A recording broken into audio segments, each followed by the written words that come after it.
అందరికీ నమస్కారం అండి.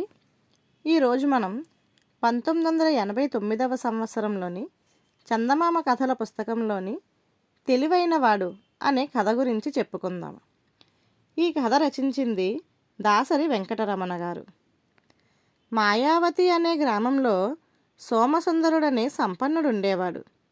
ఆయన పొరుగున శరభయ్య అనే పెద్ద రైతు ఉన్నాడు. సోమసుందరుడు గతంలో అతడితో ఒక చిన్న విషయంలో తగువ పడడం జరిగింది. అది మనసులో పెట్టుకొని శరభయ్య సోమసుందరుడి పట్ల వైరం పెంచుకున్నాడు.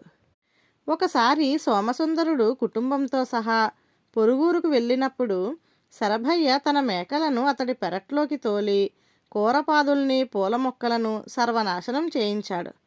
మరొకసారి దూర ప్రాంతం నుంచి ధనవంతుడొకడు తన కొడుకుకు సోమసుందరుడి కుమార్తెను చేసుకోవాలని వస్తే ఆయనకు శరభయ్య లేనిపోనివి కల్పించి చెప్పి ఆ సంబంధం కుదరకుండా చేశాడు. ఇది జరిగాక సోమసుందరుడు పొరుగున శత్రువు ఉండడం క్షేమం కాదని శరభయ్యతో రాజీ పడాలని నిశ్చయించుకున్నాడు. అయితే తనకు తానుగా రాజీకి దిగితే లోకువ అవుతాడని ఊరుకున్నాడు. ఒకనాడు సోమసుందరుడి దగ్గరకు సారంగుడనేవాడు చేబదులుగా కొంత డబ్బు అడగడానికి వచ్చాడు.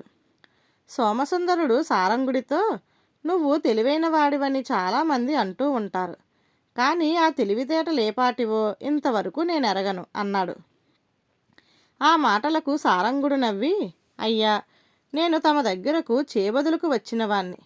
నన్ను ఎలాంటి పరీక్షకైనా గురిచేసే హక్కు తమకున్నది అన్నాడు. సరే, అయితే విను. శరభయ్య నాతో రాజీ పడేలా చేశావంటే నువ్వు తెలివైన వాడివని ఒప్పుకుంటాను అన్నాడు సోమసుందరుడు. సారంగుడు సరేనని వెళ్ళిపోయాడు. ఆ మర్నాడు శరభయ్య సోమసుందరుడి ఇంటికి వచ్చి, గతంలో జరిగిన దానికి క్షమాపణ కోరవచ్చాను. ఇక నుంచి మనం సఖ్యతగా ఉందాం. అన్నట్టు మా వాడికి పెళ్లి సంబంధం కుదిరింది. వచ్చే మాసంలో ముహూర్తం. పెళ్లికి మీరు తప్పక రావాలి అని చెప్పి వెళ్ళిపోయాడు. సోమసుందరుడు శరభయ్యలో వచ్చిన మార్పుకు ఆశ్చర్యపోయి సారంగుడు రాగానే, సారంగా, శరభయ్యతో ఏం చెప్పావు అని అడిగాడు.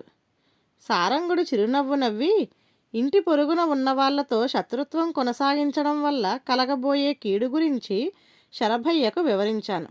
అంతేకాక ఎదుటి వాళ్ళకన్నా మనమే తెలివైన వాళ్ళమని నిరూపించుకోవాలంటే లౌక్యంగా శత్రుత్వాన్ని మిత్రత్వంగా మార్చుకోవాలని చెప్పాను అన్నాడు.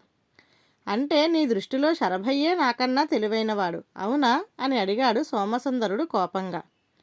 మీరు శరభయ్య కంటే చాలా తెలివైనవారు. అలా కాకపోతే ముందుగా నన్ను శరభయ్య వద్దకు ఎందుకు రాజీకి పంపిస్తారు అన్నాడు సారంగుడు. సోమసుందరుడు ఆ జవాబుకు తృప్తిపడి, అయితే మనిద్దరిలో ఎవరు తెలివైన వారంటావు అని ప్రశ్నించాడు. నిస్సందేహంగా నాకంటా మీరే తెలివైనవారు. ఎందుకంటారా? డబ్బు అవసరంగా ఉండి వచ్చిన నా బలహీనత కనిపెట్టి ఎంతో తెలివిగా మీ మధ్య రాజీ కుదర్చడానికి నన్ను ఉపయోగించుకున్నారు అన్నాడు సారంగుడు.